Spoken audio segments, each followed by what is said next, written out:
So good morning, everybody from beautiful Brisbane, Australia. My name's Linda, and welcome to today's presentation where we're going to follow on from what Professor Ptsd said about spiritual, emotional, intellectual, and adverse intelligence being really good for our brain health.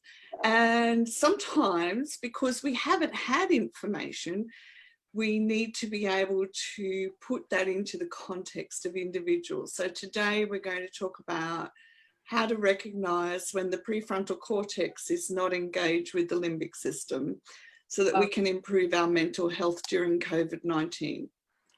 Okay, Linda, so allow me to, while you explain, I will also translate it.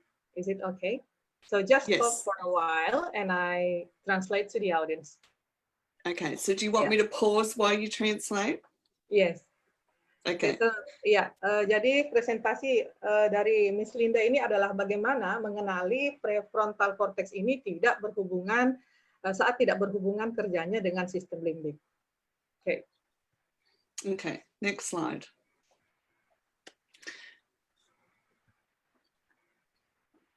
Okay, next slide. Yeah. Okay, so today what we're going to look at is why is COVID-19 a collective trauma? The amygdala hijack and trauma. We're going to look at recognizing when the prefrontal cortex is offline and effective mental health for COVID-19. Ya, jadi apa yang kita akan dapatkan hari ini adalah mengapa COVID-19 ini merupakan suatu trauma kolektif.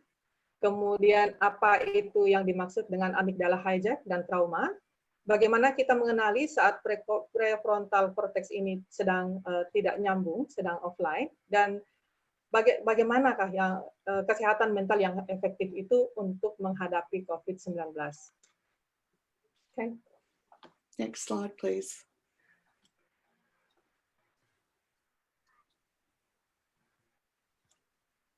Next slide. Next. Okay, so COVID-19 is a collective trauma. So our communities are suffering from a collective fear. As our communities experience a lack of normal day-to-day order, a psychological wound is created by the collective fear.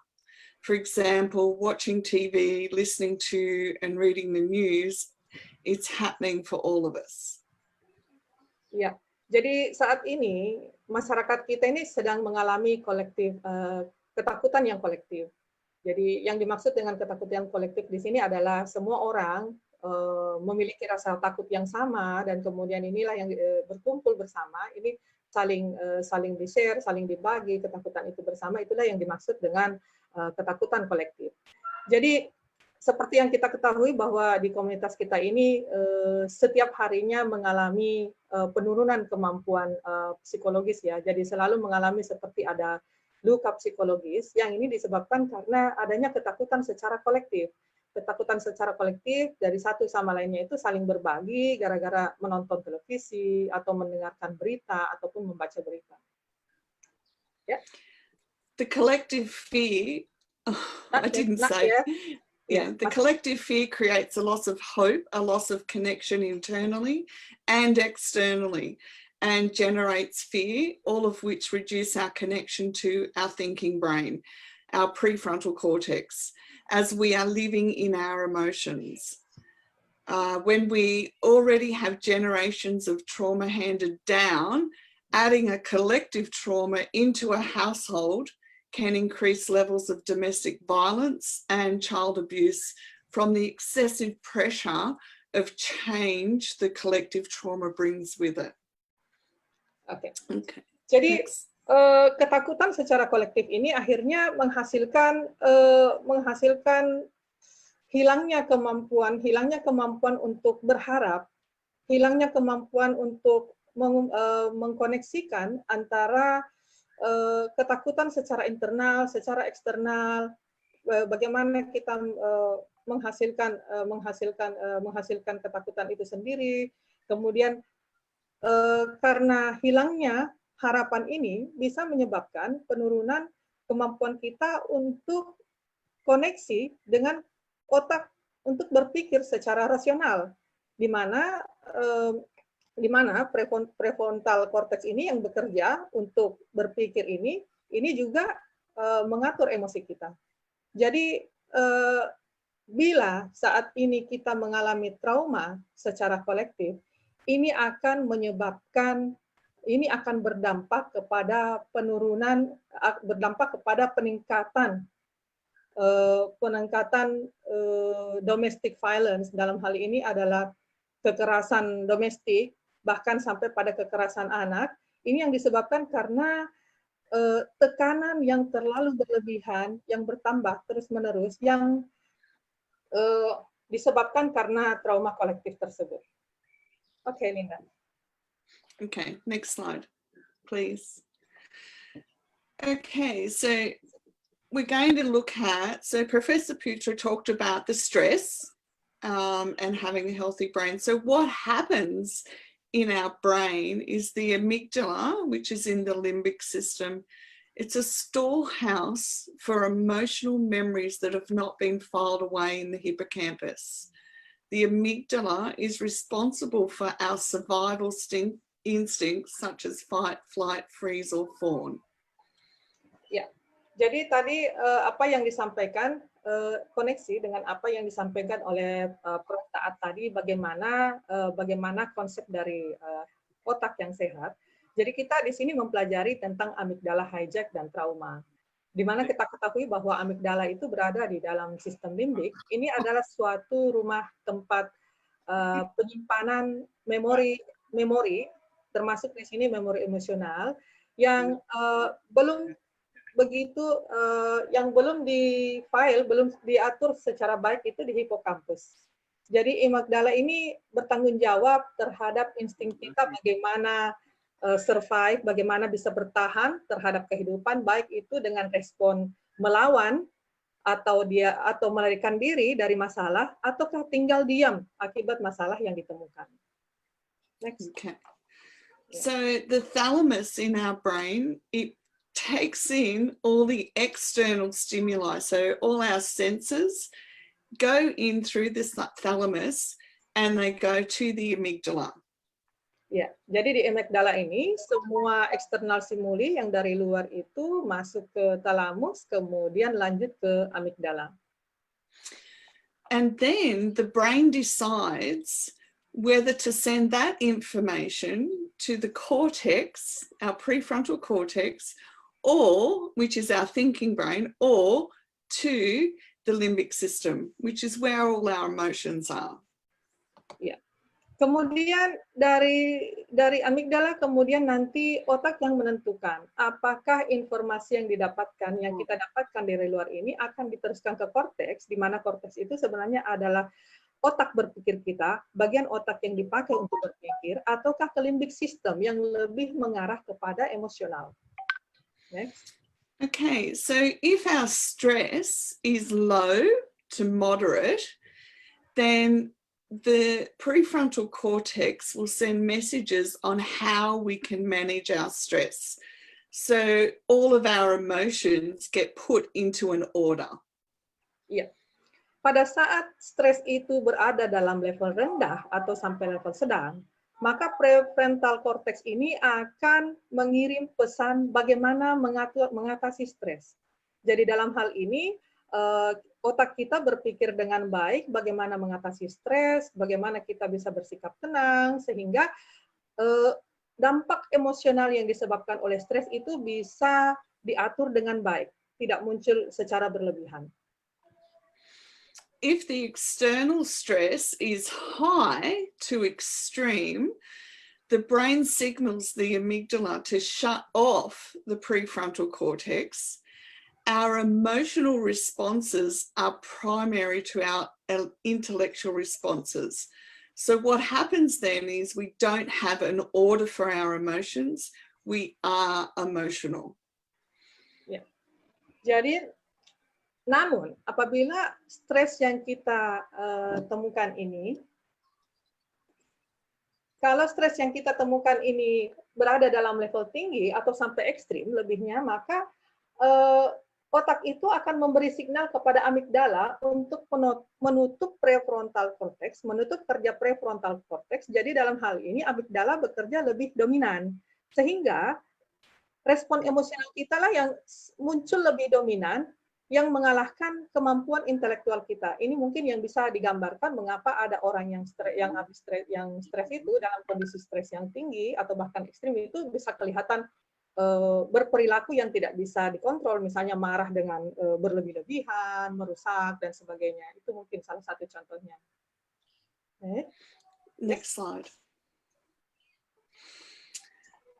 So the way we look at it now is without our prefrontal cortex connected in, there are things that we can't do. Jadi ada beberapa hal yang bisa kita lakukan untuk mengontrol bagaimana kerja antara prefrontal ini dan limbik ini. So we can't have empathy for other people. So we can't feel what's happening for them because we can't put it in an order. So think about if you're having an argument with your husband, and everybody does, and you are highly emotional and you say to him, but you don't understand what I'm saying. Okay, so he may not be able to process what's happening for you emotionally, and he's just trying to fix it.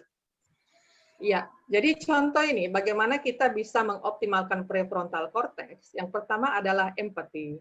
Jadi kita bisa belajar empati, bagaimana merasakan perasaan orang lain. Seperti tadi yang dicontohkan oleh Linda, misalnya ini pasangan suami istri, kalau salah satunya itu tidak bisa empati, tidak bisa merasakan apa yang dirasakan pasangannya, maka pada saat si pasangan ini menyampaikan sesuatu dan kemudian tidak dipahami, maka misalnya si istri itu akan mengatakan, kamu tidak mengerti apa yang saya ingin sampaikan, kamu tidak mengerti saya. Yeah. And when we've got this high level of stress as mothers, then and our children come to us, then we're more inclined, we will say yes and deal with the issue. We don't look further to see if they have an issue. Like if they come to us with homework and they're stressed, we will see that they have homework, but we don't see that they are stressed. We're missing that insight. Ya, jadi ini juga akhirnya bisa berdampak, misalnya seorang istri itu tidak merasakan empati dari suaminya, ini akan berdampak kepada anak-anaknya. Contohnya pada saat seorang ibu yang stres, kemudian suaminya tidak empati kepada istrinya, maka dampak stresnya itu bisa akhirnya dilontarkan ke anak-anaknya, maka anak-anaknya merasakan marah dari ibunya, karena ibunya merasakan saya punya banyak stres, banyak tekanan, belum lagi pekerjaan rumah, kemudian tidak ada seorang yang mengerti saya, akhirnya marahnya malah jatuh kepada anaknya. And with our response flexibility, we can tell that our prefrontal cortex isn't engaged because we have inflexible thinking. So our thinking becomes very black and white. Ya. Jadi dalam hal ini kita akhirnya menyadari bahwa prefrontal cortex kita sedang tidak bekerja, tidak sedang nyambung, karena seharusnya kita berpikir secara rasional bahwa hal itu mestinya kita bisa kontrol dengan baik. With emotion regulation, we find that everything that happens around us, we become highly emotional very quickly. Can you say again? So when our emotional regulation, when we don't have emotional regulation, okay, we can't put our emotions in order and we become highly emotional. So think of a time when people said things to you and you're very sensitive all the time. Iya. Jadi dalam kondisi seperti ini, apabila kita tidak sadar bahwa prefrontal cortex kita sedang blocking, sedang tidak nyambung, maka ini akan menghasilkan kita tidak mampu mengontrol emosi kita, sehingga orang di sekitar kita yang tidak mengerti kita itu menganggap kita itu sangat sensitif. Ada hal sedikit saja marah, padahal ini sebenarnya karena prefrontal cortex kita sedang tidak bekerja. Inilah pentingnya kita paham, oh kalau dalam kondisi seperti ini, saya sedang marah dengan emosi yang tidak terkontrol, maka prefrontal saya sedang blocking, sehingga kita harus paham ini, bisa mengontrol emosi kita. And this is really key, body regulation. So you will find that you can't keep order in your day. So you won't go to sleep at the same time, you won't wake up at the same time, your whole day has no order. Iya, dan ini kemudian akhirnya berdampak kepada hal-hal yang lain, misalnya kita tidak bisa tidur seperti biasanya tepat waktu, kita tidak bisa beraktivitas yang lain seperti biasanya yang tepat waktu. Ya. Okay, we'll go to the next slide, Uni, because we're running out of time. Lanjut, next slide. Okay, so when our prefrontal cortex is offline, how do we process what's happening? So current psychological models can operate from the perspective that our thoughts produce our emotions, which drive our behaviors. And talk therapies are based on this process. Ya, jadi sekarang kita mempelajari bagaimana kita mengetahui bagaimana prefrontal cortex itu sedang offline. Jadi beberapa model psikologis saat ini mengoperasikan bagaimana kemampuan pikir kita ini memproduksi emosi yang kemudian akhirnya mempengaruhi perilaku kita. Jadi dalam hal ini sebenarnya terapi berbicara ini adalah hal yang penting pada proses ini. Okay. We now understand trauma is stored biologically with a physiological response. It's not just a psychological response we need to address. So it is the degree of the emotional response that defines whether an event is traumatic or it's just stressful. Okay, it's too long. Sorry, can you repeat again? Can you see the slide? Yes, I can see that. Okay, it's on the slide and it's the second one. Oke, jadi kita bisa melihat di sini bahwa trauma itu sebenarnya bukan hanya jadi trauma itu sebenarnya disimpan secara biologis di dalam tubuh kita, kemudian ditunjukkan oleh respon secara fisiologis. Jadi bukan hanya respon psikologis saja yang kita harus perhatikan di sini, tapi juga bagaimana respon biologis. Jadi tingkatan dari respon emosional inilah yang akan mendefinisikan bagaimana suatu kejadian itu adalah traumatik atau hanya sekedar stressful. Okay, so our emotions will drive our behaviors and our behaviors drive our emotions. So it's an ongoing cycle. Iya, jadi ini adalah suatu siklus yang saling berhubungan bahwa emosi kita mempengaruhi perilaku, kemudian perilaku mempengaruhi pikiran, dan pikiran ini juga mempengaruhi emosi. Jadi ini adalah suatu siklus yang terus-menerus saling berhubungan. Okay, next slide, please. Yeah, next slide. So how do we see this in our clients in day-to-day life? Or I wanted to give you an example of when this is happening and it's actually fun. So I want you to think of a time when you're in love. So when you first fall in love, you feel on top of the world. And you act in love, so those emotions are driving your behavior. People could see you were in love, so it actually exudes out of you. People will say, you know, you're happy, they can see you're in love. So your thoughts were secondary to how you were feeling, okay? So from this experience, you will have either made a healthy or unhealthy decision about who you are in love with. So the brain is this powerful. Ya, jadi ini contoh sehari-hari apa yang sering kita temukan sehari-hari. Ini adalah contoh yang simple saja. Yang pertama tuh contoh, misalnya bayangkan saat kita sedang jatuh cinta. Waktu kita mungkin masih muda dulu, kita jatuh cinta. Pada saat kita jatuh cinta, kita tuh merasa paling top di dunia itu. Pokoknya kita yang paling segala-galanya. Kemudian kita bertingkah, berperilaku yang begitu penuh dengan kasih sayang, dan tiba-tiba kita berubah menjadi orang yang penyayang, kemudian orang-orang juga melihat kita sebagai orang yang sedang jatuh cinta, kelihatan sekali. Jadi pikiran kita ini adalah apa yang kita pikirkan ini merupakan dampak sekunder dari apa yang menjadi perasaan kita sebelumnya. Jadi perasaan itu perasaan kita ini dipengaruhi oleh pikiran kita.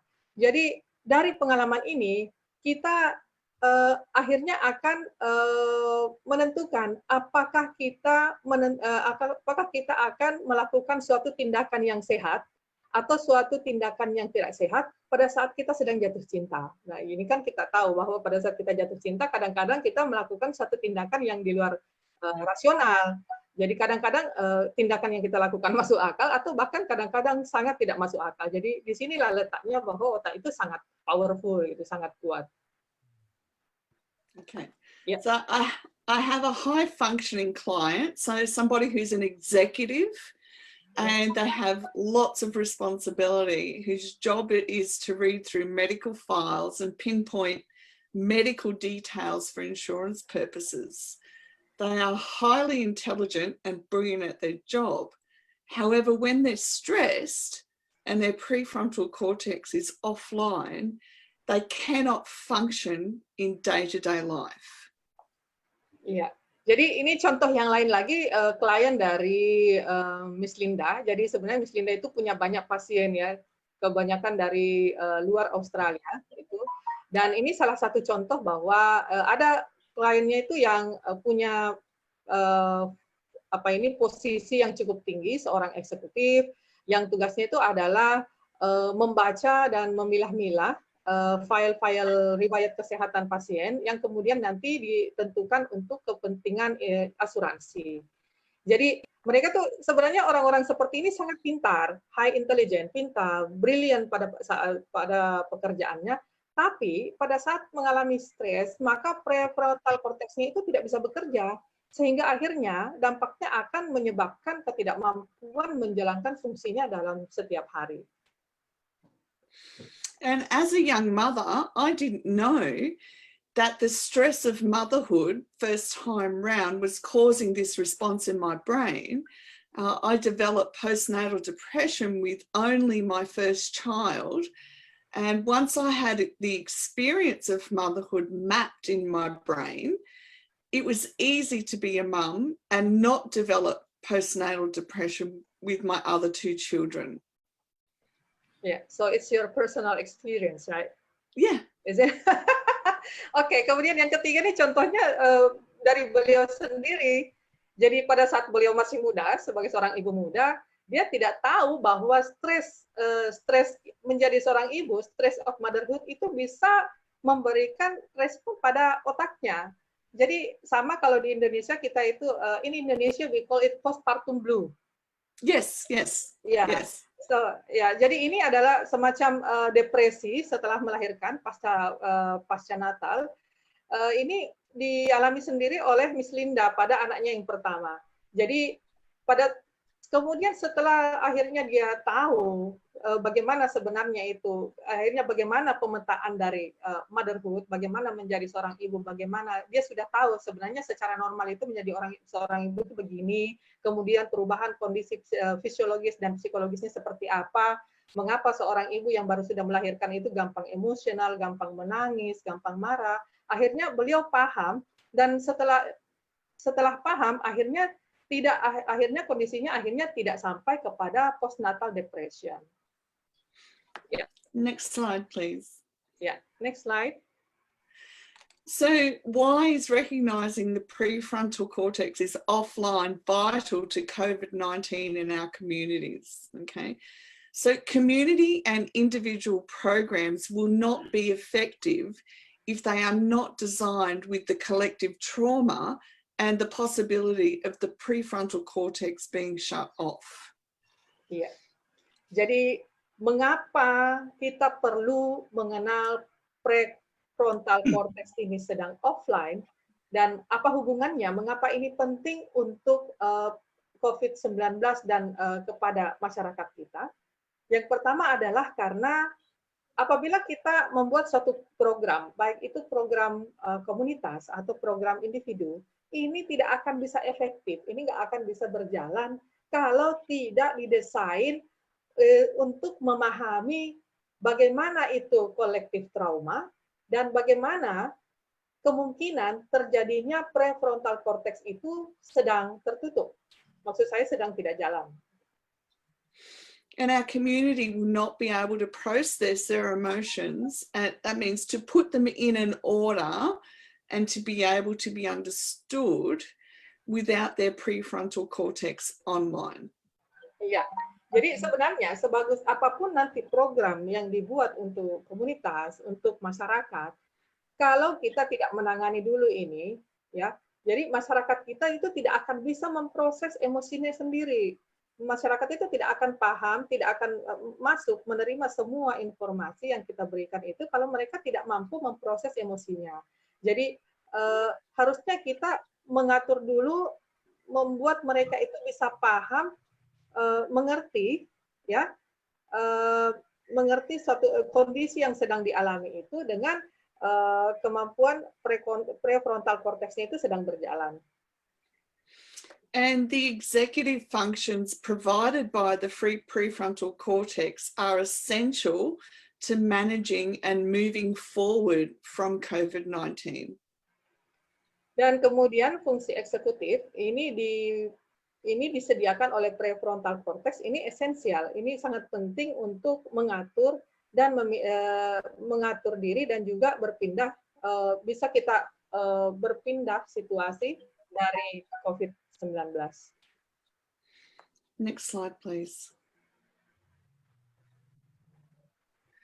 So as health professionals, it's really important that we remember to check first if our clients are highly emotional and if their thinking brain is engaged. Iya, jadi sebelum kita memberikan suatu tindakan, suatu intervensi, baik itu kepada klien secara individu maupun di komunitas, kita pertama itu penting untuk memahami bahwa yang pertama dicek dulu, diperiksa dulu, apakah klien yang kita hadapi saat ini sedang dalam emosi yang tinggi, atau apakah mereka kemampuan berpikirnya ini sedang berjalan atau tidak. We need to use active listening skills to build trust and connection as it calms clients. Kemudian kita perlu kemampuan mendengar yang baik, mendengar aktif. Ini untuk meningkatkan kepercayaan klien terhadap kita. Dan kemudian juga kemampuan untuk berkoneksi, berhubungan, jadi kita perlu melakukan pendekatan yang baik dengan klien sehingga bisa membuat klien ini bisa menjadi lebih tenang. Clients won't remember conversations without connection. Dan klien itu tidak akan bisa mendengarkan apapun yang kita sampaikan kalau kita belum pernah melakukan koneksi sebelumnya. Jadi perlu ada koneksi yang baik dulu dengan klien itu sehingga apa yang kita sampaikan itu bisa diingat, bisa didengar, dan diingat dengan baik. Different strategies and structure are vital to help clients meet their own needs. Jadi beberapa strategi yang berbeda dan struktur aturan-aturan yang berbeda ini penting untuk membantu klien untuk menemui, untuk mendapatkan apa yang mereka butuhkan. Next slide, please. Okay, so we need structure and we need our clients to agree to the structure that we can put in place for them. Ya, jadi kita butuh structure, kita butuh aturan-aturan tertentu supaya klien itu bisa ada ketetapan bersama dengan klien sehingga kita bisa berhubungan dengan bisa berkoneksi dengan baik dengan klien tersebut. We want to plan a morning routine and help the client learn to get ready the night before. Iya, jadi apabila kita merencanakan suatu tindakan kepada klien, maka rencanakan rutin kegiatan itu pada pagi hari untuk membantu klien itu belajar untuk mempersiapkan pada malam sebelumnya. We want to decrease fear and advise clients to only watch the news once a day at a set time. Ya, kita juga minta supaya klien itu tidak perlu terlalu banyak menonton berita. Jadi cukup satu kali saja setiap hari supaya mereka tidak ini membantu untuk menurunkan kecemasannya. Okay, exercise will help clients return to their thinking brain. Dan olahraga ini akan membantu klien untuk membantu mereka supaya mengoptimalkan kemampuan berpikir di otak. You can plan a nighttime routine, but write all routines down for clients as memory is also a challenge with trauma. Kemudian rencanakan ada suatu kegiatan rutin pada malam hari, yaitu menuliskan semua kegiatan rutin dalam satu hari untuk klien sebagai bantuan untuk mengingat, sehingga ini juga akan membantu untuk mengatasi trauma. And with clients, we want to use SMART goals. They want to be specific, measurable, achievable, realistic, and time-based. Ya, dalam merencanakan tindakan itu kita menggunakan tujuan SMART. SMART itu kepanjangan dari spesifik, jadi apa yang kita lakukan itu betul-betul harus spesifik. Kemudian measurable, bisa diukur, achievable, dapat kita capai, realistik, dan juga dengan waktu yang sudah ditentukan. Next slide, please. We want to be creative with our strategies and structure because emotions and creativity are connected. So if we can make it fun as well, then clients are more likely to participate. Iya. Jadi strategi pendekatannya dengan pasiennya itu kita betul-betul harus kreatif karena apabila klien kita merasakan ini sesuatu yang menyenangkan, ini fun, maka akan mudah pasien itu atau klien kita itu untuk bekerja sama dengan kita karena kreativitas dan emosi itu sangat berhubungan. Teach clients how to identify their internal emotions through an emotional wheel. You can Google emotional wheel and there's lots, so you can choose one. Ya, jadi ajarkan klien bagaimana mengidentifikasi emosi internalnya melalui emotional wheel. Jadi nanti silakan dilihat di Google apa yang dimaksud dengan emotional wheel. When we use humor, it alleviates the internal pressure. Pada saat kita menghadapi pasien, ya kita juga harus kita perlu humor. Karena ini adalah strategi yang baik untuk menurunkan stres internal pada pasien itu. Okay, and daily journaling with prompts helps clients develop increased internal awareness. So that means what's happening with their emotions. Iya, jadi tiap hari juga kita bantu klien untuk membuat suatu jurnal. Ini dengan usaha untuk membantu klien ini meningkatkan kesadaran internalnya. Jadi dia bisa menuliskan hari ini bagaimana tingkat emosinya, apakah sedang naik, ataukah sedang turun, ataukah apapun itu. Yeah. Okay, next slide. Okay, we can learn more about complex trauma. The ACEs study by Dr. Nadine Burke-Harris. The ACEs study is brilliant to put into communities to help people with trauma, to help identify it and to help children with trauma.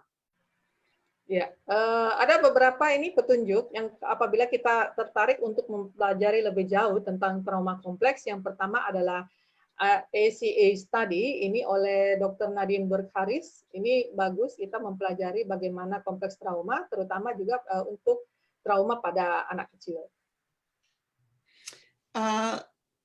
The Body Keeps the Score by Dr. Bessel van der Kolk. Very scientific and easy to understand about the impact of trauma on the body. Ya, kalau buku The Body Keeps the Score oleh Dr. Bessel van der Kolk ini juga bagus. Ini akan menjelaskan dengan mudah kepada kita bagaimana efek dari trauma itu terhadap tubuh kita. And Complex PTSD from Surviving to Thriving by Dr. Pete Walker helps individuals as adults process and understand what's happening internally. Ya, kemudian buku Complex PTSD From Surviving to Thriving by Dr. Pete Walker ini membantu kita untuk memahami bagaimana masalah trauma itu sendiri secara internal. And I didn't put their names on there. So, and the book Healing Developmental Trauma, it's by Lawrence Heller and Aileen Lapierre. Sorry. This is the book. Yeah. Itu salah satu contoh bukunya. Ini juga ada Healing Developmental Trauma. Ini bukunya, ini juga bagus untuk dibaca untuk memahami bagaimana perkembangan, bagaimana kita bisa mengatasi perkembangan dari trauma. Okay. Yeah. Yeah.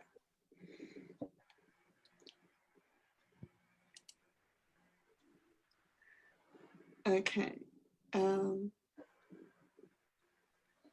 Okay, so thank you very much for nice presentation, Linda. Thank you. Yeah, I've seen while translating you speak, there are so many questions queuing on the chat. So Okay. it means that your presentation is really interesting to us because many people want to, they are very curious about the trauma complex, and this is also related to the COVID-19. So, well, ladies and gentlemen, I would like let's move to the question and answer session. I would find I will pick up some questions here. So yeah, I will choose some of the questions because I think I found that some questions are very related one to another. Assalamualaikum, Linda.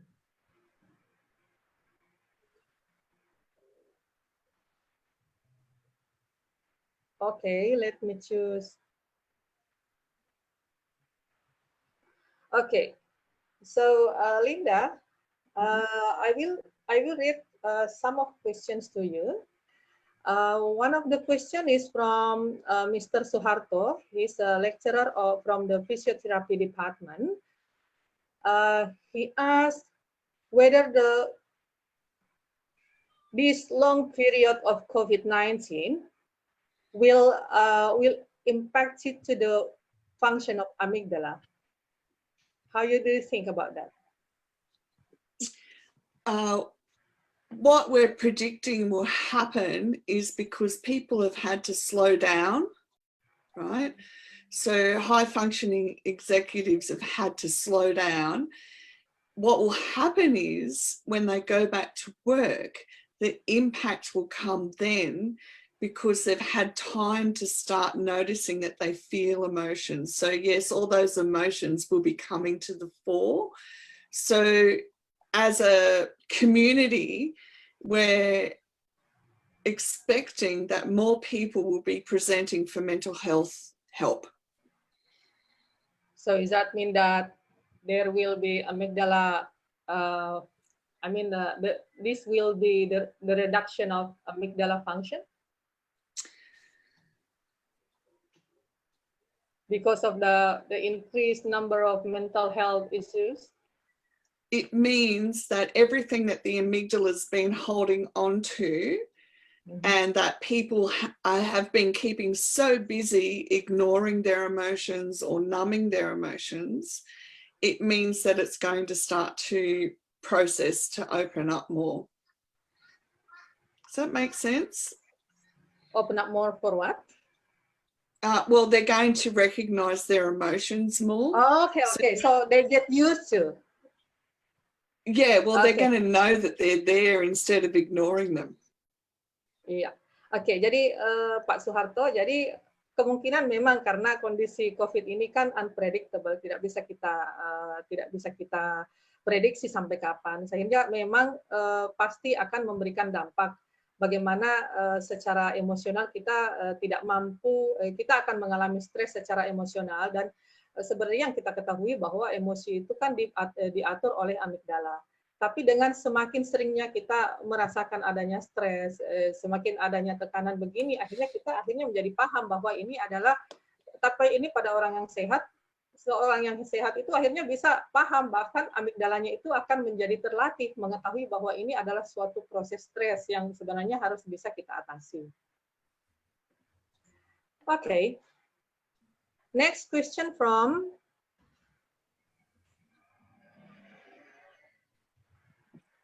I cannot read this one.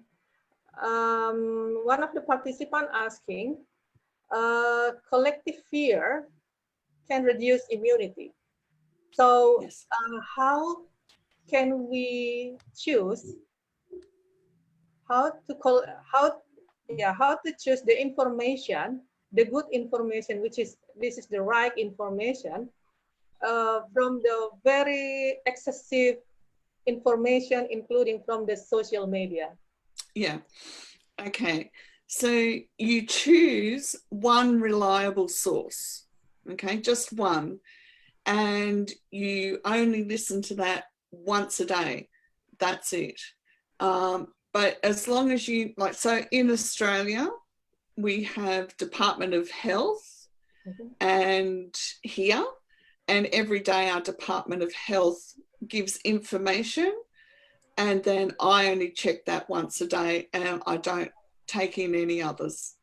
Oke, jadi saran dari Ibu Linda itu bahwa sebaiknya kita memilih satu saja sumber yang bisa dipercaya. Kalau seperti di Australia itu, Ibu Linda hanya mendengarkan berita dari Kementerian Kesehatan.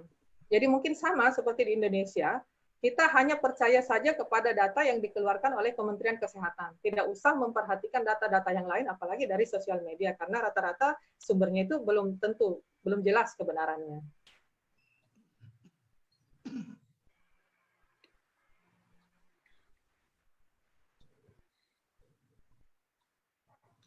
Okay, the other question related to the previous one from Rizka Mulyani.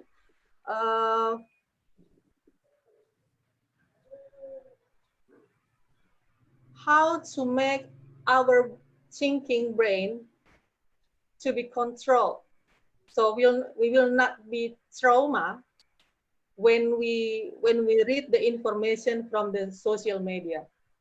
Yeah, good question.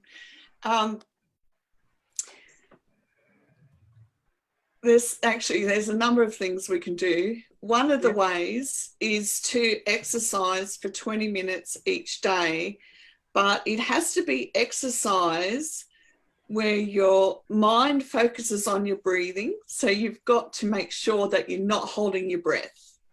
Okay, can you name what kind of exercise that can connecting the mind and the breathing? If you go to YouTube, and there's a YouTube channel called HasFit, so that's HASFIT, and you do that. Yeah. But you've got to make sure that your mind focuses on your breathing as you move your body, and that way it keeps connecting in your thinking brain, like you're telling your thinking brain to connect in. And if you do that in the morning for 20 minutes, then it helps your whole system process throughout the day. So you're not taking on trauma, your thinking brain's engaged first thing in the morning, and then you're going to be able to be okay all day. Oke, jadi bagaimana kita, ini dari Ibu Rizka tadi, bagaimana kita mengoptimalkan kemampuan otak kita berpikir ini supaya tidak trauma. Saran dari beliau itu adalah olahraga setiap hari 20 menit. Tapi olahraganya ini yang betul-betul bisa mengkoneksikan antara otak dengan pernafasan. Jadi bisa nanti dicari di YouTube olahraga apa saja itu. Yang jelas pada saat kita berolahraga, kita mampu mengkoneksikan kemampuan berpikir dengan pernafasan. Ini akan bagus dilakukan setiap hari selama 20 menit. Sehingga dengan demikian kemampuan fungsi otak untuk berpikir itu bisa lebih optimal. Dan ini akan mempengaruhi semua fungsi-fungsi proses yang ada di dalam tubuh kita setiap hari. Jadi ini akan memperkuat kemampuan berpikir ini dan akhirnya bisa terhindar dari trauma.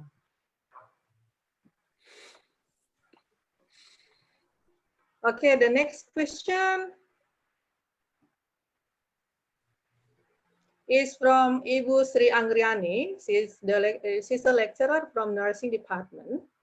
She said that I think the social distancing is not really doesn't really work for the introvert person. But this work for the extroverts, ones. And this social distancing will affect for daily activities.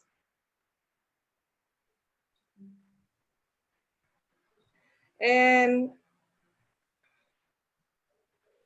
because one of the things that we can solve now is just like connecting people online, but she thinks that it doesn't really work for every people because it will be just like the long period. People will get bored with this because people need to socialize. They need their social life. And then, is there any solution how to minimize the impact of social distancing for people? What is, Uni, I need to ask you, in Indonesia, yes, what is your current policy? Like, are you allowed out? Are you allowed out with 5 or 10 people, or where are you up to? Okay, let me explain a little bit about the social distancing in Indonesia. Indonesian government giving the rule, it's not really tight for the social distancing. The government asked us to stay at home, but it's really difficult to really strict to not going out because some of people with the low income level need to work. Yes. Because stay at home means no money to live. Yes. So they allow that. They allow some of the people with some strict rules that they have to put on the mask. They have to mind of the distance. But it's not. It doesn't seem really work well for Indonesian because they still keep working together closely. And then some of them avoid to put on the mask because it's just like what is it? Uncomfortable to wear. Yeah. Yeah, not really. Okay. Yeah, it's very difficult to breathe and everything, so they just take it out. Yeah. Yeah. With COVID-19, the extroverts are actually finding it hard. So it is really important that you do the media chats and connect. But what's important is that you teach people to get a group of people together at a set time in order that you can do things like watch a movie at the same time. So you're not just connecting because you want to have a chat, you're connecting while you're doing an activity. Does that make sense? Yeah, while doing activity, but in their homes, their own homes. Yes, yes, okay. Yes. Yeah. And also the PS4. So, especially for young people, the PlayStation 4, okay? Yeah. It connects people globally while they're doing something. So it's anything that's online and you're connecting with other people while you're doing something. So it's not just about having a chat. It's about having those connections while you're sharing an experience. It creates that emotional memory, which makes you feel really good. Oke. Iya, jadi untuk Ibu Sri Anggriani, bahwa sebenarnya untuk orang yang ekstrovert ini sebenarnya bisa diatasi, bukan hanya sekedar merasakan kesendirian karena tidak pernah bertemu orang, tapi buatlah suatu grup kelompok chat yang membahas sesuatu bersama-sama. Misalnya yang diberikan contoh oleh Ibu Linda, misalnya menonton satu film dengan judul yang sama, kemudian setelah itu saling chat, kemudian membahas bagaimana film yang kemarin. Contohnya kan sekarang tuh ibu-ibu seringnya nonton film Korea itu. Saya beri contoh di sini. Linda, I would like to give another example how that most of housewives in Indonesia loves Korean film. Korean film. Yeah, so there is a one title. There is a one film from Korea. It's the title is what is? It's about marriage. It's about what is? Yeah, it's about marriage. The Word of Marriage. The Word of Marriage. Pak Ansar, name it. No, I just saw it. It's about a revenge husband. So a revenge husband have a love affair to the other woman, and Okay. And so Indonesian housewives love to talk about that, how cruel the husband is. So I think that's a good idea to look at the film and then having chat together. But I don't think. I think that we need to find a kind of film which can give a positive effect rather than discussing a film, but just make us become increasing our stress because we angry at the husband, for example. You see, when if we're angry at our husbands, or because we have men here, and if the men are angry at their wife, then we've got to use COVID-19 as the opportunity to sit down and have a very real conversation about what we're feeling, and not just what we're feeling, but what we're thinking, both, in order that our relationships, our connection become deeper. Our differences can create deeper connections. We don't have to be the same, and we want to have those conversations that in the busyness of our life we don't have. So we want to use this time to connect with each other and take our relationships deeper. So for example, even if it's not your husband or wife, my youngest son is 21, and we go for a walk every morning, early every morning, and we'll have a conversation. We've had conversations that have connected us deeper throughout this whole thing. So you're looking for a deeper, more authentic connection than just every day. Yeah. Does that make sense, Yuni? Hello? Yeah. I will explain to Ibu Sri Anggriani. So Ibu Sri Anggriani, jadi sebenarnya untuk orang yang ekstrovert tidak mungkin akan merasa sendiri. Jadi bikinlah suatu kegiatan, misalnya kita akan menonton film yang satu film, kemudian kita setelah itu mempercakapkan. Jadi seperti di dunia nyata tuh kita juga sama-sama membahas tentang suatu film yang kita sukai bersama, kita kemudian bahas, diskusikan masing-masing. Sama juga dengan anak muda zaman sekarang, seperti yang diceritakan oleh Linda tentang PS4. Nah, sekarang kan PS4, jangankan pada masa social distancing sekarang ini, pada zaman sebelum social distancing pun anak-anak anak-anak muda sekarang malah berkoneksi, bekerja sama, ini main PS4 dengan orang-orang di luar sana. Jadi sebenarnya kita bisa mengatasi masalah kesendirian gara-gara social distancing. Tapi kemudian bahwa misalnya kalau nonton film, pilihlah film yang memberikan dampak yang positif. Akhirnya misalnya saat menonton bersama, misalnya dalam satu keluarga ada film bersama yang bisa dinonton oleh suami istri gitu, sehingga suami istri ini menikmati bersama, bisa kemudian saling mendiskusikan, akhirnya bisa mempererat hubungan kekeluargaan. Sama seperti beliau dengan anaknya yang bungsu, sering bercakap bersama, malah dengan social distancing ini malah ada kesempatan intens untuk bisa berkoneksi dengan anaknya kembali. Karena kalau sebelum social distancing kan anak-anak pada keluar semua dengan dunianya sendiri. Well, okay, so I think that's all. So many questions. Okay. Well, excuse me.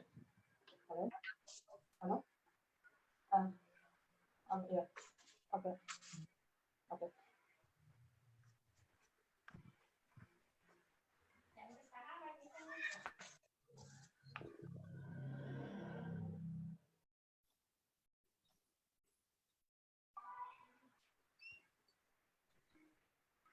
Oh, sorry, I got a message from the committee.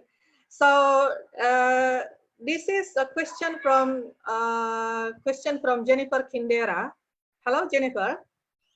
Her question is, hello. In speaking to collective trauma and collective fear, in a sense, there is a collective powerlessness in terms of COVID-19, a lack of control. In helping clients to empower themselves with the tools you gave and get back into the prefrontal cortex, is there a feeling of limited control that they can achieve, as we don't know when this will end? Is it harder to combat the PTSD symptoms because the small steps of recovery are continued to be impacted by the health and social and economic situation of COVID? Mohon maaf Ibu Uni. Mohon maaf Ibu Uni. Mungkin host bisa memunculkan Jennifer supaya bisa komunikasi langsung dengan Ibu Linda. Makasih. Yeah, that's a good idea. So host, I think it will be better if Jennifer asks you directly rather than I read the question. Yeah, that's okay. Here, yeah. Hi, Jennifer. Hello. Sorry, I'm in my pajamas. I know you have a very good question for Linda, so please just ask her directly. Okay.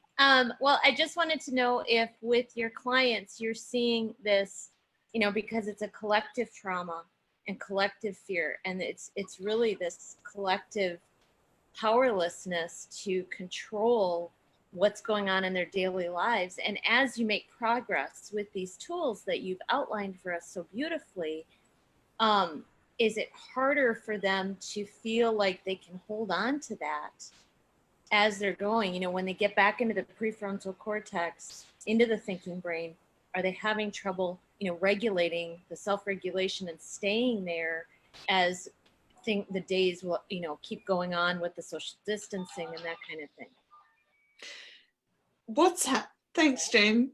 What's happening with my clients is with the strategies and structures, and specifically the SMART goals, because we're setting goals every week and they're getting their emotions validated, then they're able to say, right, I know how to take just one next step. And I'm also able to see where I'm going with my life. So rather than looking at it as a collective trauma, they're actually bringing it down into a space of what can I manage? Where do I need my life to go? And what's my one next step, rather than taking everyone's stuff on board. Does that make sense? It does make sense. I think that I think that's the challenge, is keeping them out of the big picture and more into the detailed, daily part that they're succeeding at, because that validation of success. Yeah, definitely, definitely. And that's what I've found is that the clients that are doing well go to only looking at the information once a day. So I have one client who's gone downhill because of this, because they can't self-discipline enough to do the exercise, to do the SMART goal, to keep on track. So their only focus is their work, and they can't do coaching at the moment either because it all got overwhelmed because their family invaded their life as well. So all the internal pressure came too much. So they've had to put coaching on hold. But that was just one client. Everyone else is doing well out of the SMART goals. And I only have to manage my own life through this pandemic. Yeah. And the So longer it goes on, bringing the focus right down. yeah, boiling it down. Okay. Thank you so much. Thanks, lady. Thank you, Jennifer. Thank you. Okay. There is an interesting question also comes from Ibu Tresia. She's a lecturer of midwifery department. She wants to ask about love. Okay. We can do that. Yeah, because midwife is full of love heart. Oh, yes. Yeah. So she's just wondering why people can falling in love to someone, but not only, but the more interesting thing that somebody can falling in love more than one person. So he or she can also falling in love to the other. Yeah, more than one person. At the same time? At the same time. Oh my goodness, they're asking for trouble, there aren't they? is there any is there any scientific explanation about this?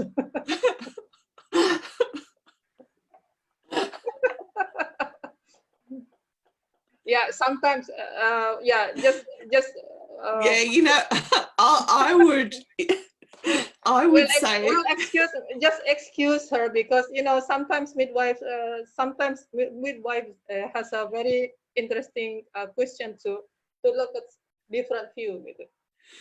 well, what would be happening internally for them as an individual is one, that they need to look at a few things, okay? So the first thing they need to look at is my thinking brain online, okay? Because if they're falling in love with more than one person, they're highly emotional. Okay. So that's the first thing. Do you want to do that? That's number one. Okay, let me explain to Ibu Tresia first. Yeah. Ibu Tres, jadi kalau dalam kondisi begitu sebenarnya orang harus mengoptimalkan prefrontal cortex-nya gitu, berpikir rasionalnya. Ini beneran nggak pikiran saya ini? Karena kalau misalnya sampai jatuh cinta kepada beberapa orang, itu berarti emosionalnya yang lebih dominan daripada prefrontal cortex-nya. Okay, next, Linda. Yeah. Number two. Yeah, yang kedua. They need to look at whether they have a fully developed sense of self. Okay, so developing our sense of self means that I'm able to make healthy decisions and I don't people please. So my guess is that they're very much a people pleasing person. Okay, and when you stop being a people pleasing person and you develop that sense of self, you're able to have the discipline to say no to things that are not healthy. What do you mean by people please? People person? Saying yes to everybody and everything. Yeah. Ya, oke. Terus yang kedua, kita mesti mengontrol diri kita, jangan sampai kita hanya berusaha menjadi orang yang disenangi oleh orang lain gitu. Jadi people person gitu. Jadi selalu aja kepada orang lain tuh bilang iya hanya untuk menyenangkan orang lain. Jadi perlu ada disiplin diri untuk mengontrol apakah kita ini menjadi orang diri sendiri atau kita hanya menjadi orang yang berusaha menjadi orang yang disenangi oleh orang lain sehingga banyak orang yang jatuh cinta kepada kita dan akhirnya kita juga ikutan jatuh cinta kepada mereka sebenarnya. Okay. And Uni, say to her that when we have a fully developed sense of self, we feel comfortable saying no. Oke. Jadi kalau kita punya ada sense of self, jadi kita merasa sebagai diri kita sendiri, maka kita akan bisa mengontrol untuk mengatakan tidak kepada apapun itu yang dianggap orang lain itu bagus, tapi bagi kita itu tidak cocok. Jadi kita bisa mengatakan tidak. Iya. That's it. Okay. So Ibu Tresia, how do you think about that?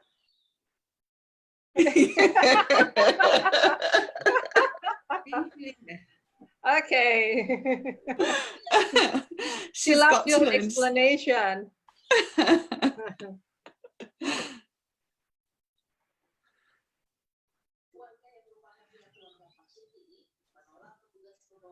Bu Uni, Yes. Mungkin kalau ada peserta dari luar lagi yang ingin bertanya, bisa dikasih kesempatan secara langsung seperti tadi. Iya. Ya. So host, is there any participants from abroad? Can you please just pop up to this screen?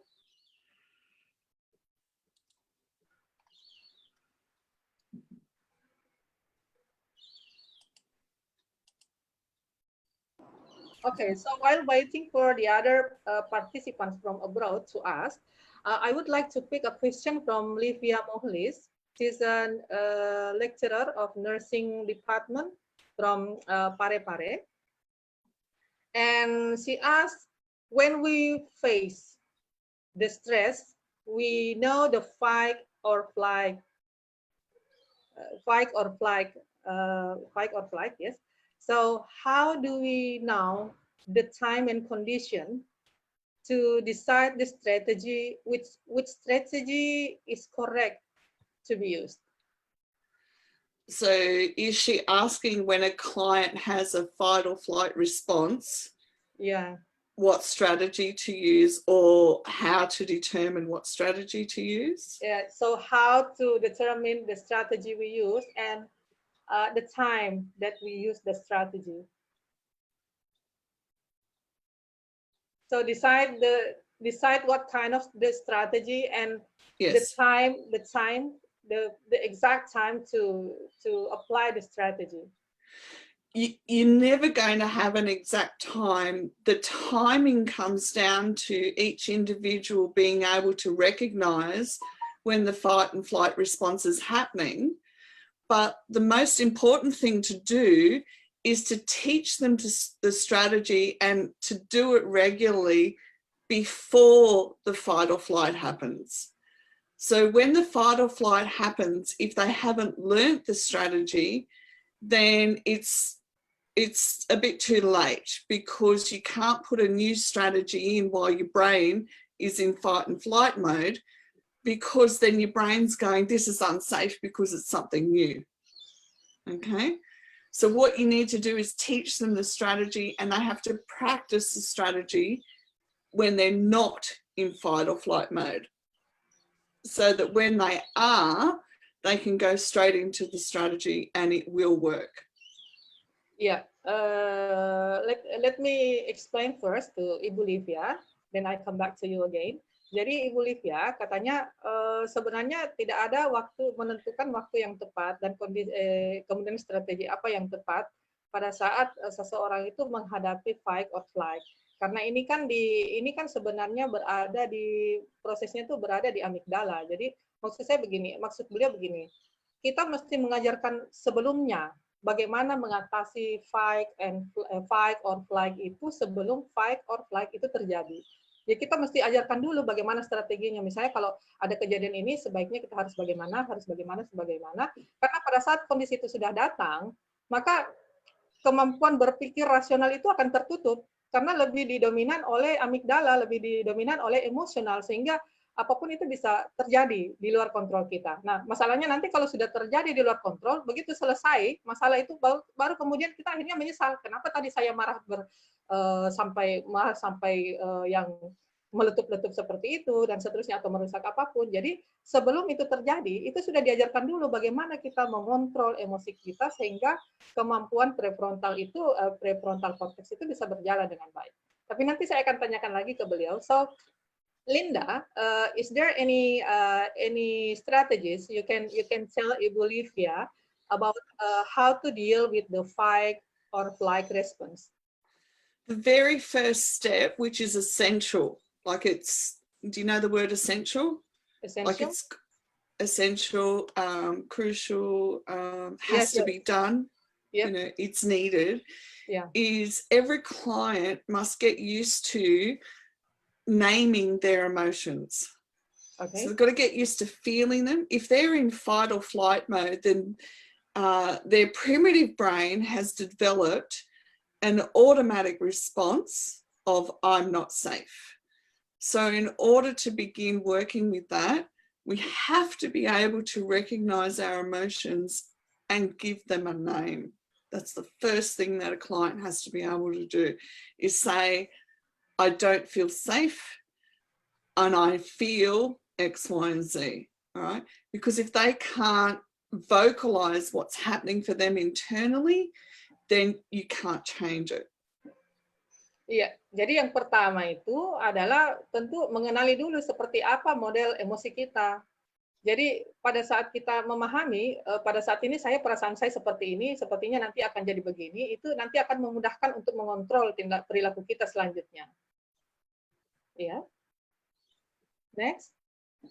After naming the emotional, what's next?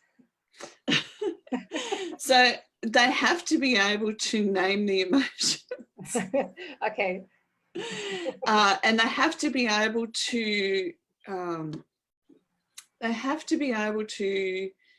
verbalize. They have to be able to talk about, say what these emotions are producing inside, are feeling like inside of them. Like they have to have language around what's happening inside of them. Iya, dan kalau bisa setelah itu juga mampu untuk bisa berbicara dengan diri sendiri dengan mengenai apa yang kita rasakan saat ini. Jadi ada semacam bahasa sendiri. Kalau kita merasakan hal seperti ini, maka kita berbicara bagaimana caranya supaya bahwa saya tidak mau sampai seperti ini. Kita harus mengontrol sendiri diri kita. Oke, Ibu Livia, are you on your mic? Ibu Livia, ada di sana? Okay, so I think we can move to the other participants' question.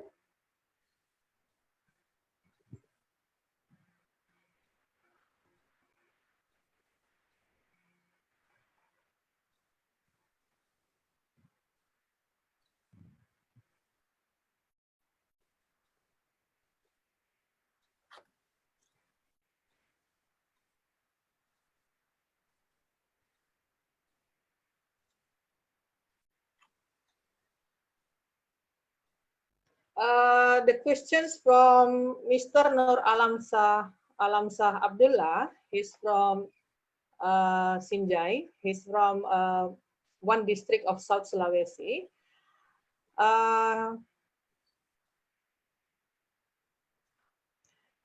He said that everybody needs to take positive thinking to face the COVID-19. And what can we do to support the community to increase the function of their immunity, and how to avoid the trauma collective connection in the community? Yeah. Yeah, connection in the community. So if you're looking at doing a public program, then the very core of that program has to be connecting community. All right, so it has to have connection, it has to have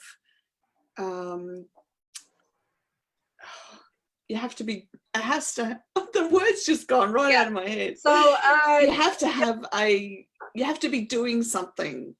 Yeah.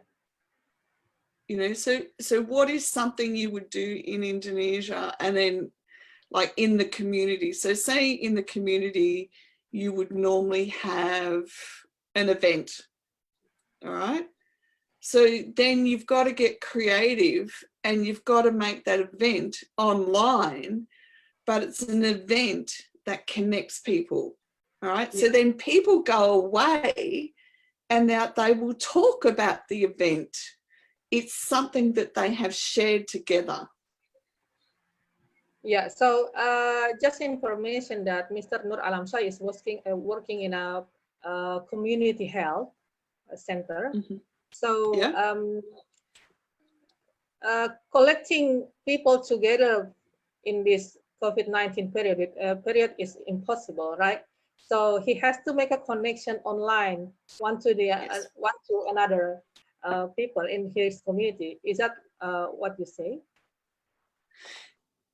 But together. So what he wants to do is start using things like social media to connect the community. Okay. So for example, if he has a Facebook page, then what he wants to do is announce that this event is going to be happening, and he wants to get people talking about the event. And then when people are talking about the event, then they're going to jump in and connect into the event. Does that make sense? Yeah. So, okay. Yeah. Yes, okay, I get it.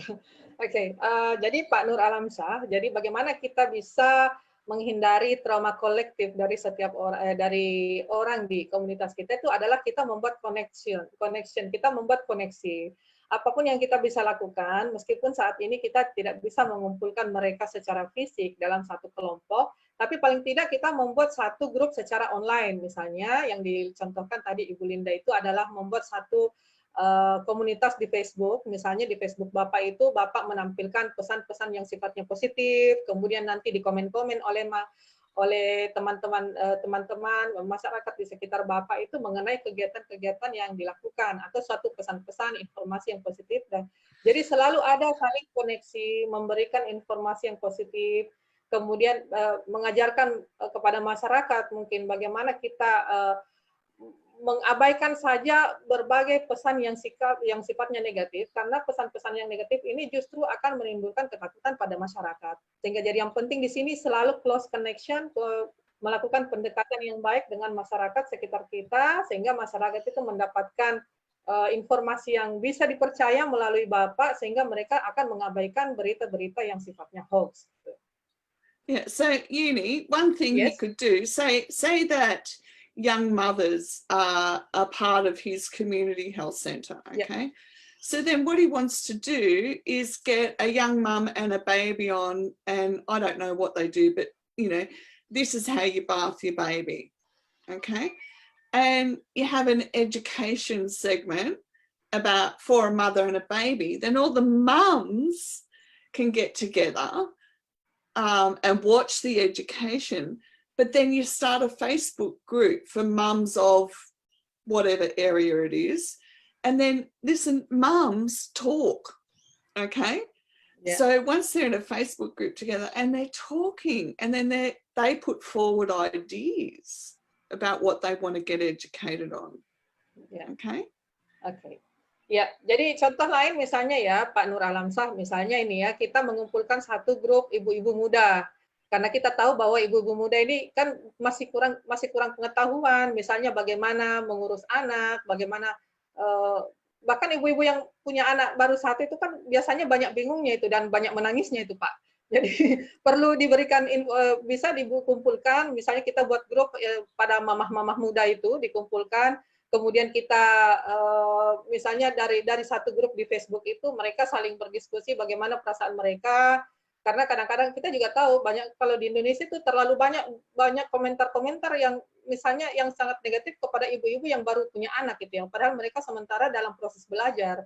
Jadi dengan mengumpulkan ibu-ibu muda yang baru punya anak itu, mereka saling share perasaan mereka, saling men-share pengetahuannya, ini bisa memberikan dampak yang saling positif, saling mendukung, mensupport satu sama lain. Jadi ini salah satu juga contoh bagaimana menghindari kolektif trauma. Jadi dalam hal ini kolektif traumanya bukan hanya karena COVID, bisa juga karena hal-hal yang lain bisa menyebabkan trauma kepada masyarakat kita. Contohnya salah satunya pada ibu-ibu muda itu. Okay. And, you know, if you want Yes. to get the young ones online, like, you know, teenagers and stuff, Yep.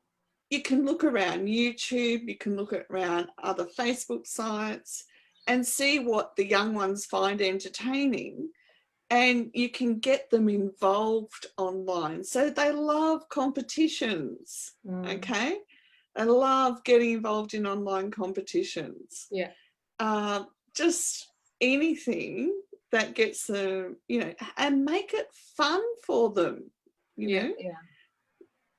In Indonesia, there is one application that very famous. They love to use it named TikTok. It comes from China. Yeah, so young people love to showing their dance,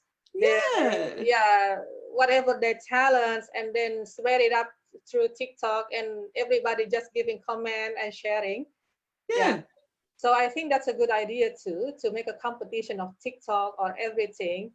Yeah, managed by the people who work in a community center. So maybe just like Pak Nur Alamsah can make a kind of competition for young people to make a make a competition of video for spreading the health education. Yeah. Encouraging young people to wash their hands properly, putting on the mask all the time, and then maintaining the distance, for example, like that. Well, that's pretty boring, isn't it? Oh, pretty boring. Like, do you know any teenager that's going to tune into that? Yeah. Okay, so you got to think like a teenager. Okay. Oh, okay. Yeah. So think like a teenager. You know, they love games. Love games. Okay. And you can get online and get them all involved in a game. Things like that. So I understand you've got the right idea, but for teenagers, we have to do something that's entertaining. Yeah, I can get it. Ya, jadi misalnya gini kan tadi Pak Nur Alamsah saya kasih contoh, misalnya kan katanya Bu Linda, kalau untuk anak-anak muda bagaimana kita mengumpulkan mereka itu dengan mencari suatu kegiatan yang sifatnya entertaining, menyenangkan. Misalnya anak-anak muda itu kan suka game. Jadi buatlah satu kompetisi misalnya permainan. Terus saya bilang bagaimana kalau misalnya bikin kompetisi seperti bikin video TikTok, memberikan health edukasi bagaimana cuci tangan dan sebagainya. Ternyata menurut beliau ini kan pandangan orang yang berasal dari negara yang lebih maju dari kita ya. Jadi pandangannya itu bagaimana seperti gambaran orang di negaranya sana, bahwa kalau yang seperti itu justru itu sangat membosankan, sangat boring. Kenapa? Karena edukasi seperti itu sudah biasa. Jadi buatlah Pak, mungkin kita bisa membuat suatu kegiatan yang menyenangkan bagi anak-anak muda sekarang. Lebih suka, misalnya anak muda sekarang lebih suka game. Jadi misalnya kalau kita mau mengajarkan suatu edukasi, ya buatlah satu mungkin game tebak-tebakan atau apapun modelnya itu yang sesuai dengan anak zaman sekarang. Jadi sepertinya membuat video edukasi yang sifatnya sangat formal itu sudah tidak terlalu disenangi oleh anak muda zaman sekarang. Iya. Awesome. Thank you for the good idea, Linda. Yeah, and also do things like Google is your friend.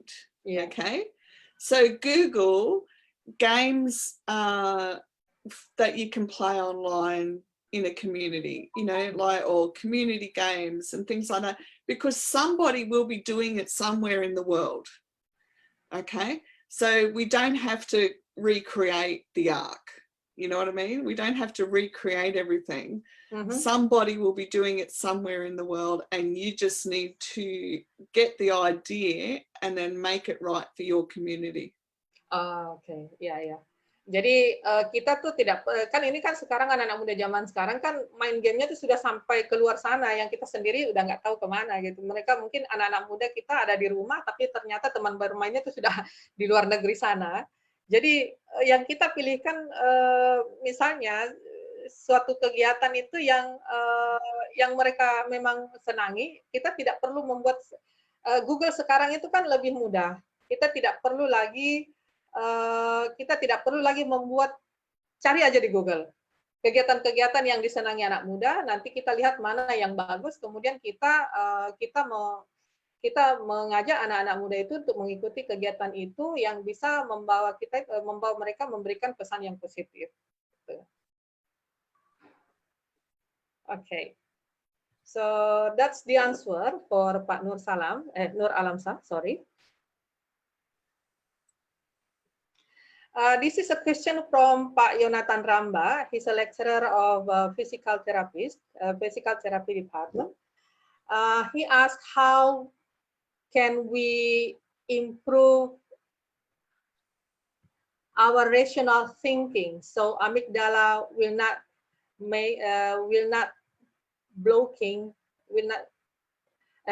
how to make our rational thinking becomes predominant rather than amygdala? Okay. Yeah. Oh. Yeah, for example, to face this situation, the COVID-19 situation, how to make our prefrontal cortex is dominantly rather than the amygdala. Yeah. Okay. There's going to be a number of things that happen. First of all, if you have intergenerational or trauma from your life, then you're going to have to deal with that from that perspective. Okay, so we have trauma handed down intergenerationally and we don't know it, and we have trauma in our own day-to-day life. So if all of that has to be dealt with before you look at a bigger picture. Does that make sense? Just give a simple example. Let them know it's not simple because it's going to be based on every individual. Okay, yes. Jadi Pak Yonatan, jadi bagaimana kita ini sebenarnya banyak hal yang saling berhubungan. Bagaimana kita bisa membuat pikiran rasional kita itu menjadi dominan aktif.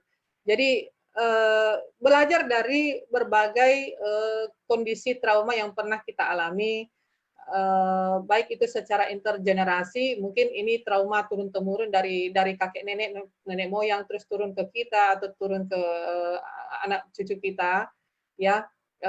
Dengan belajar bagaimana memahaminya, kemudian kita bisa belajar menerima, kita mengetahui bagaimana mengatasi ini. Dengan demikian, pikiran rasional kita akhirnya akan berjalan mengalahkan amigdala itu sendiri. Karena amigdala itu kan sebenarnya kerjanya untuk ini segala sesuatu yang sifatnya emosional. Jadi seperti tadi kan yang dijelaskan oleh Linda, kalau stres dalam kondisi I'm explaining your past presentation about the level of stress. Yeah. So if the level of stress is only low until moderate, so I will explain to Pak Yonatan, okay? Ya, jadi kan seperti itu Pak. Jadi penjelasannya kalau biasanya saya menghubungkan dengan penjelasan dari Prof. Suhartono Taat Putra tadi bahwa kita itu tidak boleh menghindari stres. Karena stres itu kan membuat kita akhirnya memacu untuk bisa menjadi lebih baik. Jadi dalam kondisi, saya menghubungkan dengan yang dijelaskan oleh Ibu Linda. Kalau dalam kondisi stres ringan sampai sedang, ini prekorteks frontal kita masih bekerja dengan baik. Nah, ini kan pusat rational thinking. Jadi pada saat kita selesai mengalami stres ini, kita kemudian mereview kembali, memahami trauma-trauma yang pernah kita alami, ataupun yang trauma turunan dari nenek moyang kita, kemudian turun ke kita, ke anak cucu kita. Dengan memahami ini, mempelajari ini akhirnya memperkuat prefrontal cortex kita, sehingga rational thinking kita bisa menjadi jalan lebih kuat. Jadi misalnya kalau ada trauma berikutnya yang datang dengan masalah yang sama, ini udah bisa ngeblok, emosional kita itu bisa dikontrol, bisa diturunkan, karena pikiran rasional kita sudah menjadi maju, lebih dominan, sehingga kita bisa menghindari namanya emosional seperti marah yang tidak terkontrol atau mengamuk atau apapun itu. Ya, bagaimana Pak Yonatan? Pak Yonatan? Okay. Well, okay. I got a sign from the committee that time is over now. What a very nice discussion. So many questions here. Still many questions queuing on the comment comment side. So Uni, yes. can I just answer this last one here where it asks, how can you recognize that our prefrontal cortex is not working? Okay. Okay. Yeah. It's really hard, okay? Some basic things are that you can't keep a routine. You can't keep up with doing your housework. The dishes aren't getting done. You're not showering. So you're not able to keep your daily routine happening. Yeah. Okay. And the other side of it is, you know you're an adult and these things should be easy to do. And you find yourself saying, why can't I do this? Yeah. Okay. Gini aja, Ya, nggak usah jadi sekarang, ini nanti aja. pertanyaan dari Kita Ibu close Indira dulu, nanti kita Hasiki, kasih bagaimana gimana, kita karena waktunya memahami diri kita bahwa prefrontal cortex kita itu sedang tidak jalan, karena kadang-kadang kita tidak sadar. Jadi menurut Ibu Linda, mudah saja kalau terjadi perubahan dalam kehidupan kita, seperti kita jadi malas makan, kita jadi malas mandi, kita jadi malas berhias, tidak seperti kebiasaan kita sehari-hari, itu artinya lagi ada masalah. Dan pasti dalam kondisi itu prefrontal cortex kita sedang tidak bekerja. Jadi gampang sebenarnya melihatnya itu. Kalau terjadi suatu kebiasaan, terjadi sesuatu yang tidak sesuai dengan kebiasaan kita, maka itu pasti prefrontal kita lagi tidak berjalan. Ya. Okay.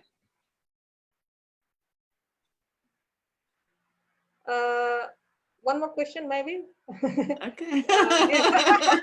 Because this is really interesting. Ibu Dian Adriana connecting her questions to the what happened with the mentally illness people.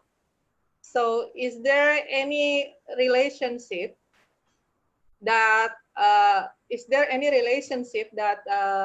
prefrontal cortex blocking of the prefrontal cortex is happening to people with mental illness?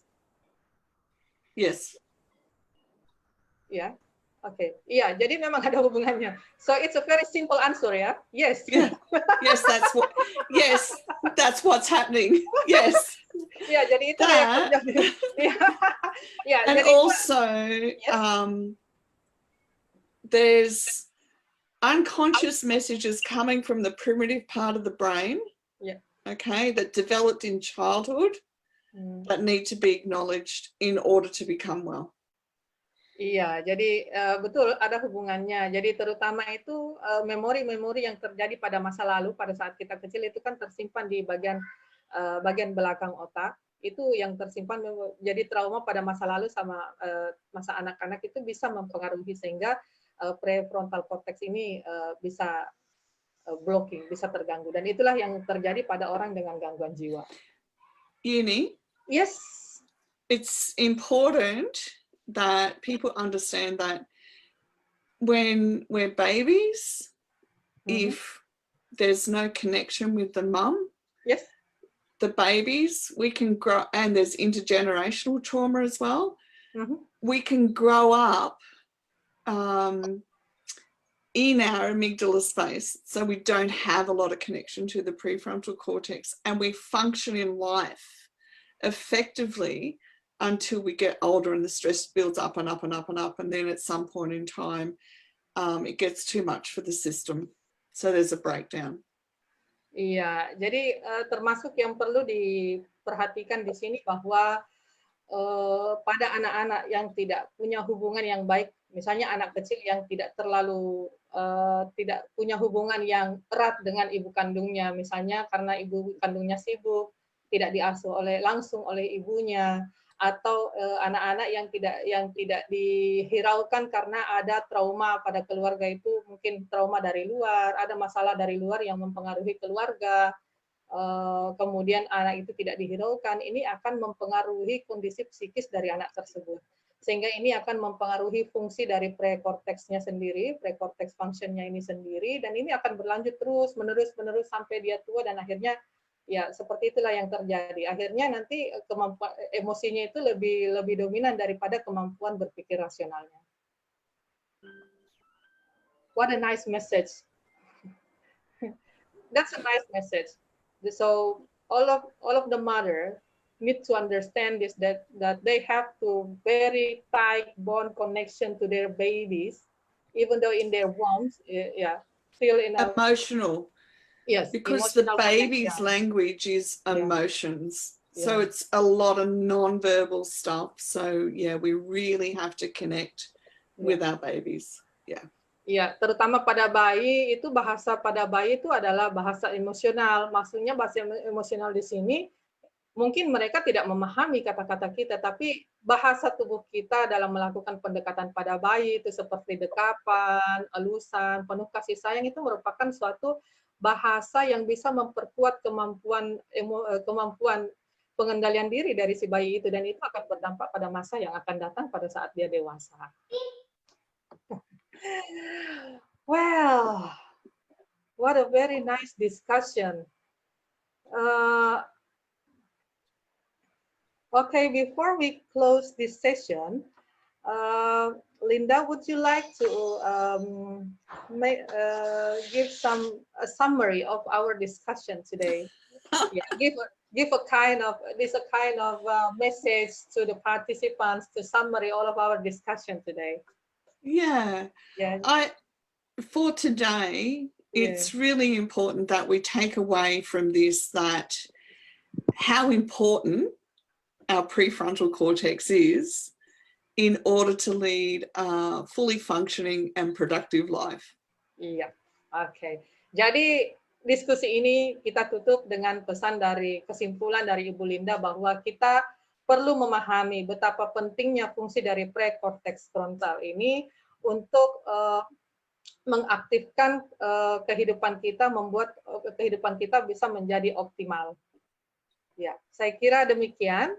I think that's all for our discussion today. Thank you very much for Linda for very, I don't know how to say, it's just like a very great presentation and great experience, sharing great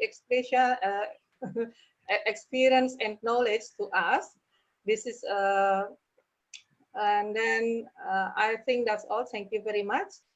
I return to the host, Mira. Okay. Thank you for all the speakers.